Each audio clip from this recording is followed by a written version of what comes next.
3, 2, 1, rolling. Hello, you're listening to volume 130 of the Strange Grooves podcast. Would you just look at that? 130. 130.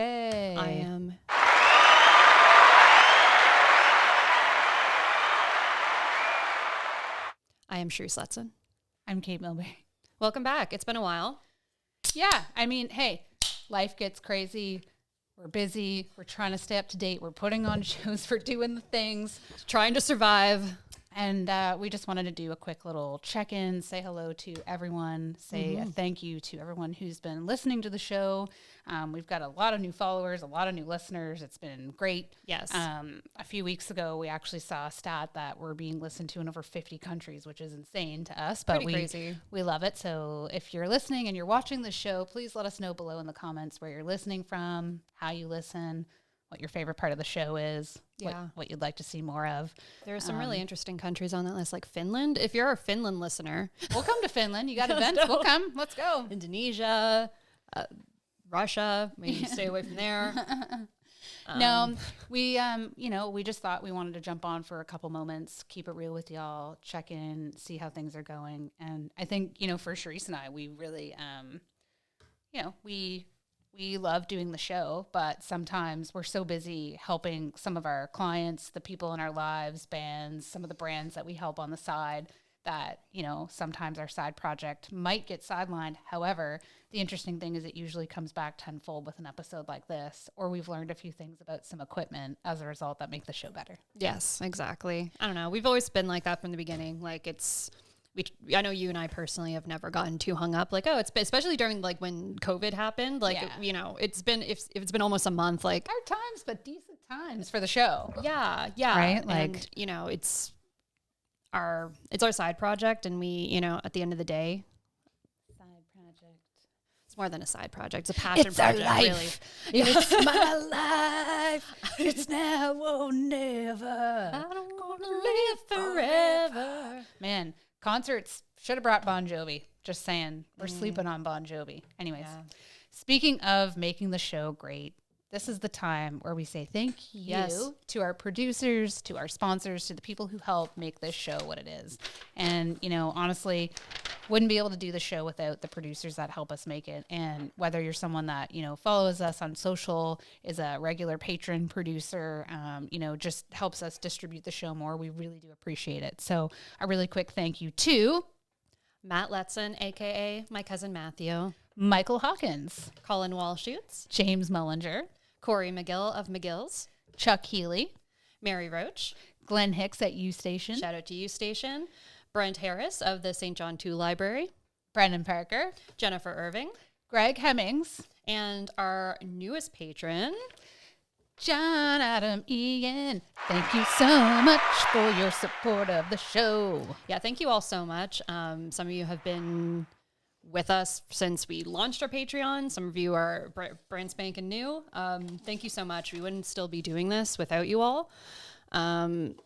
And it means the world. So thank you. And it really does. And if you're interested in becoming a producer of the Strange Grooves podcast, you can go to patreon.com/Strange Grooves.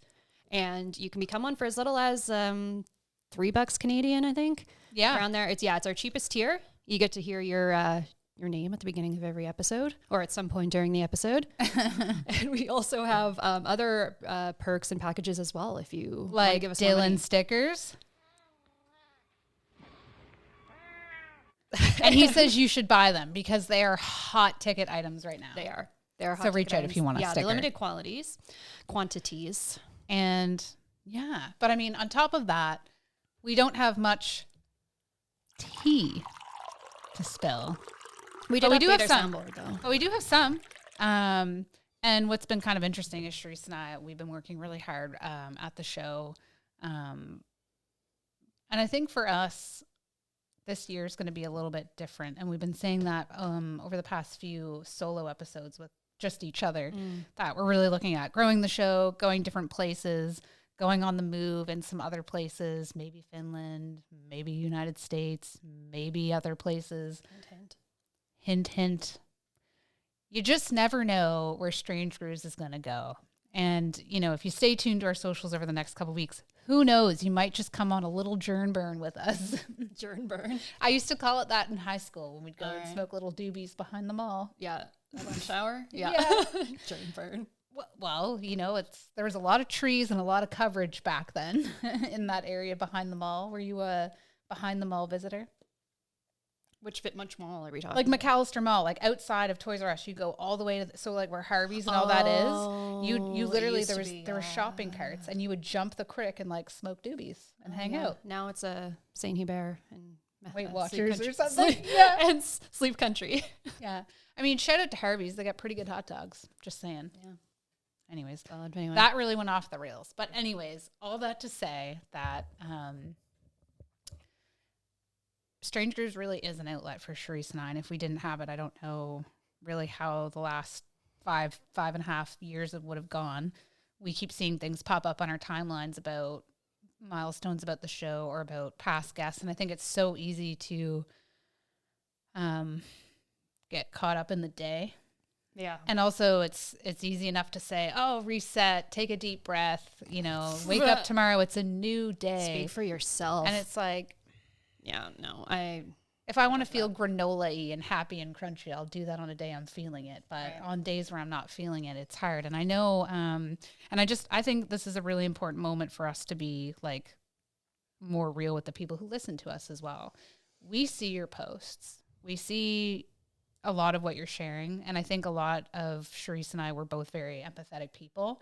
We're very empath kind of driven, and you know, our friends and past colleagues, anybody that's been on the show, anyone that supports the show, I mean, we understand that some of you have like ailing parents, you know, sick children, you're dealing with loss, you're dealing with a lot of new success, you're dealing with the birth of children, getting married. There's all of these things. And Strange Grooves, as much as it is to talk about people's love of music, it is about life's deep cuts. And we've really tried to be an outlet for people to feel safe and to have a way to come and talk about something that does mean something to them, no matter if it's really fucking shitty at the time or whether it's really rejoiceful. So if, you know, what I'm saying is kind of speaking to you, I can tell you that myself, it's been a hard couple of months.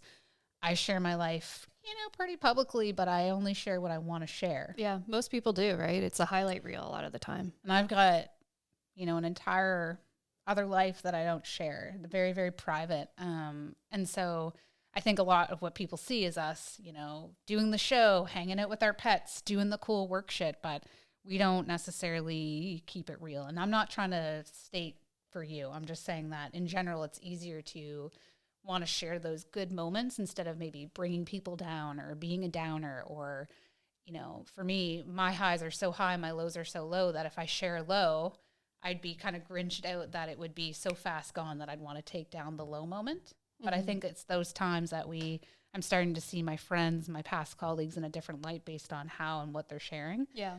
And so Strange Grooves for me is definitely that outlet. It's something that keeps me safe. It makes me feel like I have safety. So Strange Grooves is something like, you know, that you can utilize in your life that, you know, will help you. Please do it.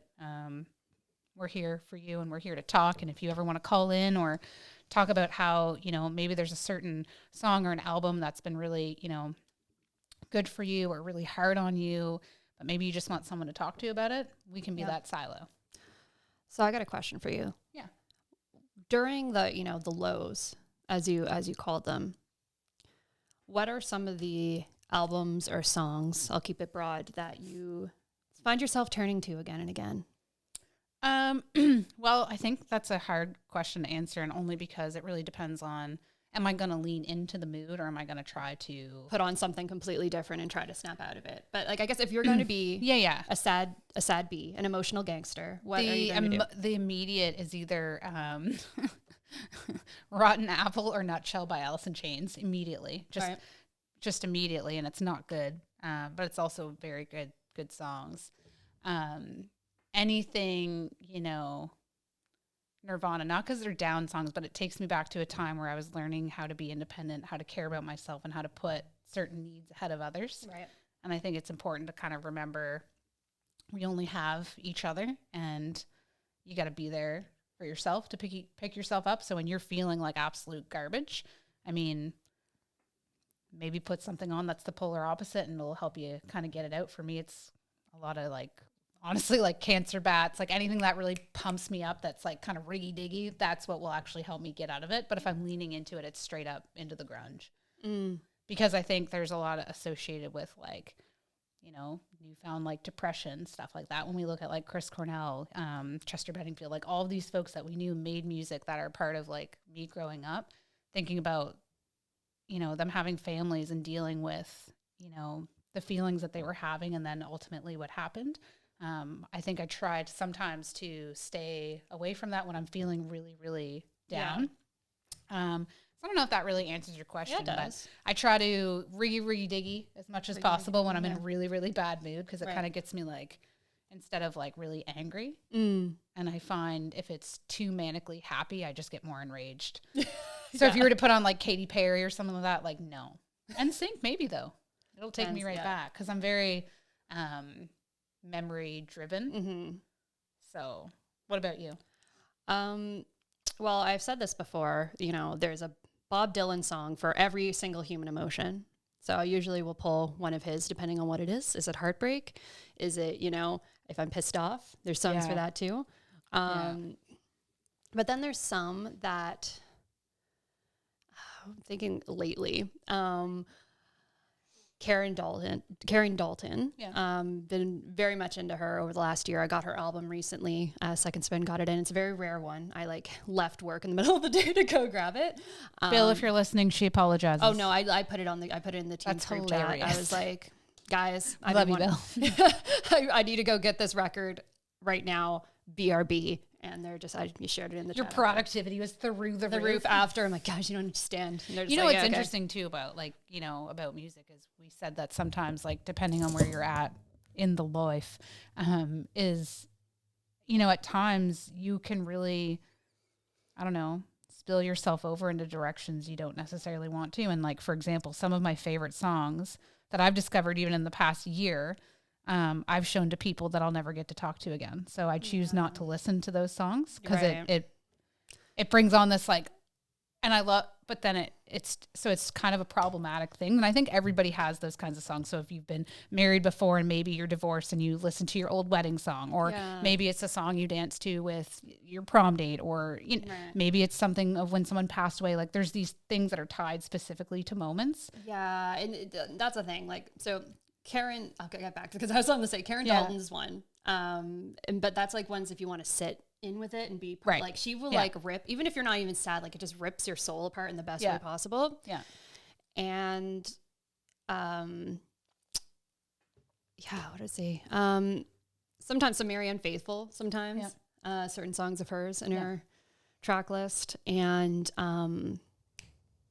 Richie Havens, particular song by Richie Havens, Follow.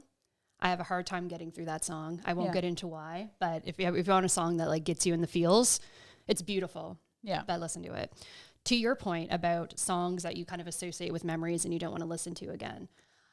I've experienced that a few times, and there's some that I won't listen to, or like I'll change it. But then there's some that, for instance, with, you know, ex-boyfriends, for instance, like I won't listen to it for a bit.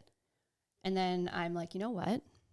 This band, this group, this artist was in my life long before that dude came in, right? And and I like this song before that situation. I'm not going to let that memory or that experience, you know, taint my love for them. If I've learned anything, I need to stop making everybody around me love Steely Dan, because if things happen and y'all don't want to hang out or chill or whatever, they're mine, okay? So off. Yeah, exactly. No, but it is funny. And, you know, like to go back on how music affects people, like it also helps you cope, distract, work out, whatever it is. But it can also, you know, for a big part of the past 6 weeks, it keeps me going. But a lot of times I can't even put it on because there's just too many emotions tied to so many things. And if a good song comes on and I'm not in a happy go lucky mood, it feels like I'm an imposter in my own body, if that makes sense. Yeah, I understand that.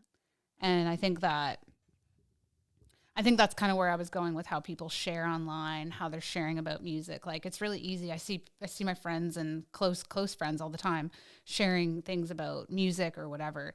And I know they're sharing it from a different place. It's not just to show how good, Dire Straits' Money for Nothing is.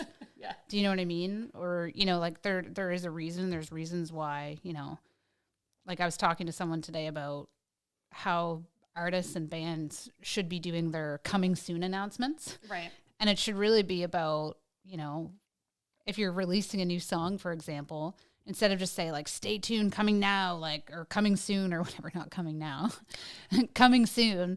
Like, why not get on there and talk about what the song name is going to be and why you picked it and why it means something to you and what you were going through when you wrote it. Because like, that's why people will actually have an emotion tied to it. Mm-hmm. And, just having really cool flashy imagery or all that just doesn't really compute anymore. People are dealing with too many things in the run of a day. Right. And, like I said, sometimes I'm in a really riggy-diggy mood and then Nutshell comes on and I'm like, okay, I'm going to feel the emotions now. And then it's like, okay, well, you got to get back into work and there's no time. So music can really screw with somebody's head if you've got like high functioning ADHD or like autism or something, because it's a lot. Yeah. Right? Like, but no, it's been good. Fun fact, I have to go pick it up tomorrow, but there's been a record that I've been waiting for years. Okay. Literal years. I've been looking for it for 4 years. Okay. Longer than that, but really been looking for it brand new for 4 years. And I finally got it. It's at Backstreet right now. And I got the Yourself or Someone Like You by Matchbox 20. Oh. I finally got it. And what's interesting. Great choix. What an interesting podcast this is. So that record, so my mom and I, we don't have a very close relationship. We haven't for a really long time. But my mom really was very instrumental in shaping my love of music, just like my dad. And I guess that's something really common for a lot of people to say. You have parents, they listen to music. Obviously, they've shaped what you listen to. Mm-hmm. But my mom was like diehard into like Pink Floyd, Oasis, Matchbox 20. Like she was into a variety of different things. Right. And she was always into just letting me play whatever rock out, always would let people come over and stuff like that. And it's funny because for the past 20 years, we haven't had a relationship. And I go back to listening to that, Don't Look Back in Anger by Oasis. And I remember being 8 years old in the back of the car with her and, things were going on in like my parents' personal lives and stuff. But I remember I was saying I have a weird memory like that. Mm-hmm. And so that record isn't just about me listening to old Matchbox 20 songs. Right. It's kind of interesting how it's like a full circle moment. And I don't know if her and I will ever listen to that record here in my home or what's going to happen. And Mom, if you're listening, hello. But healing is a journey. Yes, it is. Right. And I think that's the interesting thing with music. And I know a lot of people, whether it's loss or a breakup or good things, whatever it is, like music can be a tough little thing sometimes. And, we're here to talk all about it, about the in-betweens and whatnot. But yeah, I got the record. I'm really excited. So I'm hoping I'll have it this weekend to check it out. I love, Matchbox 20, they're a band that I never really paid too much attention to. Like I knew their hits. Oh man. I've been listening. Their first album, hit after hit. And like lyrically, like. Oh, yeah, he was an amazing songwriter. Rob Thomas. That's his name, right? Yeah. And I've never seen them. They've played here. Yeah, I know they've played many places like Moncton and all that. I've just never, same with the Goo Goo Dolls, never gone to see them. And I've been listening to a lot lately. As I've talked about before, I'm a subscriber to Sirius XM. Yeah. And I've been listening a lot to the pop rock station, which is, and anyways, I play a lot of Matchbox 20. And I had the other day, I was folding laundry on a Friday night because I heard Champagne Supernova and I was like, girl, what are you going through? Yeah. So but I didn't text because I was like, I don't want to spark a moment if you're having a moment. Like crying on my bed. Like, girl, don't talk to me. No, I was Champagne Supernova, You'd be like, No, I was folding laundry probably. Yeah. The guitar riff in that song's fucking it's so good. Anyway, that's a whole other side thing. But yeah, Matchbox 20, they play their songs all the time. And I'm like, I got a new appreciation. I'm like, holy shit, they're so good. You think I'm weak. I think you're wrong. Like what? Okay, Rob Thomas. Yeah. It's they're really good. Anyways, I don't know where I was going with that, but Matchbox 20. I am, to your point, I think it's funny that you heard me listening to Oasis because I listen because my bedroom door. I was like, this is different. Wow. So for context for people that have not listened to the show or, just getting into listening to us, I live right below Kate. We live in the same building. This desk. Yes. She lives in a small cot. Yes. I live in a hole in the wall. I live under the stairs. No. So her own suite. Yeah, my own suite. And my bedroom is sort of the way it's positioned. It's right by the front door. And that's often when I'm like folding laundry or hanging out or getting ready, I will put music on like my Google Home there. And I listen to some weird stuff. Like I was listening to like 2000s dance hits and all this shit. And I'm always wondering like if you hear it or like if you are Peter walking around our neighbors, like being like, what is she listening to? Because it's probably such an eclectic mix. Yeah. Like, because I'm just, and apparently you've heard it. So great. Oh no, it's hilarious, right? So it is what it is, right? But all that to say, like, music's crazy and the history of music, and that's something, again, hint, that we might be going and checking out in the next couple of weeks. And if you're listening, if you've made it this far into 21 minutes and you're still listening, we love you. Thank you. Wondering if you have any guesses as to where we might be going. Where are we going? Where in the world is Strange Grooves going? I don't know. We'll have to see. The tea's hot, though, I'll tell you. And I'll give someone $5 whole and a really sweet mail package if you can guess where we're going. Yeah. Anyway, leave it in the comments on this video, or leave it in the comms. Believe it on our Facebook page under the episode post. I thought you said believe it on our. I was like, yeah, believe it. That's believe right. it. Believe it. Yeah, you better believe it. I'm not gonna believe it. You best be believing it. Yeah, that's ridiculous. Anyways, we are just stoked to kind of be back recording. Yeah, it's nice. It's been too long. We'll be back again next week. Like I said, lots of really fun stuff happening, but just had to get some ducks in a row for us to kind of get the churn burn ready and, all those fun. We're not going behind the mall though. Okay. So if your guess is behind the mall, I'll give you a freebie. It's not behind McAllister Place. Just squatting by a shopping cart. I'm 14 again, guys. Right. Almost, right? Be 20 years soon, which is crazy. I'll be 34. Wow. I know. You're old. Just joking. Kind of. No, 34 is not old. It's not. And I don't think that, I don't really care about my age, honestly. No, you don't look 34. I went to the movie theater the other day just to get a pretzel. Mm-hmm. Man, the pretzel maker? Yeah, it was kind of a weird experience. But anyways, I did see that. Okay, I sent you this. But Jane Fonda and Lily Thompson are in a movie called We Are Brady or something like that. And I was just like, man, look at them. They're fucking ballers. And I was like, I don't care. I don't care if I'm 40, 50, 60, 70, whatever. I'm just going to ball it up. I'm just going to get more outrageous with time. Yep. And if anybody says anything, I'll just say I've got some issues. Jane Fonda is so fucking cool. Yeah, straight up. Man, I need to listen to the Call Her Daddy episode with her. I don't listen to a lot of Call Her Daddy. Yeah. Only when there's someone good on. I've listened. I love the Julia Fox one, iconic. And then Jane Fonda, I just want to soak up her wisdom. I hope I look that good at that age. Yeah. I hope I could, if I even leave a fraction of the legacy that she has. Yeah. Not even a minuscule because she's an icon, but... Straight up iconic, though. No, and you know who else I want to say, because I know that you watched it too, was Pamela Anderson. Oh my gosh, yes. Really, really enjoyed that documentary. Been reading her book, been watching a lot of the new interviews, and I just think that is really interesting. Really great to see someone telling, their side, and you as a journalist, as a writer, I think it's really cool, with the journals and them, how they produced it. And I think consent in writing and in film and things like that is still so important, and respect and things like that, and watching her on the Jimmy Kimmel show a couple of weeks ago is just so graceful and so cool and things like that, and I'm just so proud to be Canadian. Yeah, she is a Canadian icon. So proud. Put her on the $5 bill. Yeah. Or some dollar bill. Seriously. Take one of the old white guys off. Order of Canada, Pamela Anderson. That's right. Pam, if you ever want to be on our podcast and talk about how many cool rock shows you've got to see, who your favorite Canadian bands are, we would legitimately love to have you on the show. Yep. So Pam Anderson, if you're watching as well. I'm sure she is. We love you. And we would love for you to be on the show. That'd be so fun. And for any of you that are watching or tuned in, let us know where you're watching. Let us know where you think Strange Grooves is going, because we might be going to your city. Coming to a town, we'll help you party it down. We're an American band. We're an American band. So, I mean, we're dropping the hints pretty hard here. Say, there might have been a hint in that. So it's not Little Rock, Arkansas, though. Like hold on. Yeah. Big hand, Charisse. It's a thumbnail image. You ready? There you go. Perfect.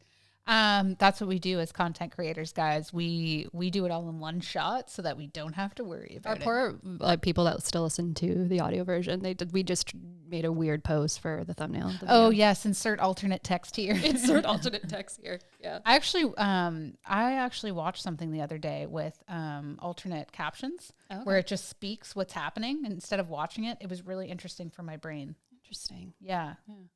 Because I guess if you're hearing like they were blind, it was for people who were blind. Yeah. But it was interesting because it was like I think it was either CSI or Criminal Minds, and it was like a bad copy of it. But the bad copy was the alternate sound, and it was interesting. They're like, Reed is following someone down a creek right now. It looks interesting, and I was just like, oh, who is that voice? And I was like, is that my voice? Is that like in subtle commentary? It looks interesting. No, like, it was, and I was like, that would be a fun job to have. Right? I would want to like hire certain people to do that because I'd want to know their hot takes on certain things, like what's going on in the show. That's so funny. Like I'd love to watch like Law and Order and get like Ice-T to do like narrate his part as Finn. This fool comes up down the hallway thinking he's all that and one bag of chips. Yeah. Yeah, exactly. That'd be fun. Anyways, guys, we hope that you love this episode of the show. We've had a blast the past half an hour hanging with you. And really excited to see you next week. Thinking that before we go away, we will do maybe a live show or something where you can maybe tune in or call in or something. So sometime in the next couple of weeks, stay tuned for that because we'll be looking for a couple of people to be part of the show. And again, if you would like to support the show, support Charisse and I, and be a producer of the show, you can do so for as little as $2 a month through our Patreon. And we'd really, really appreciate it. And until next time. Keep it strange.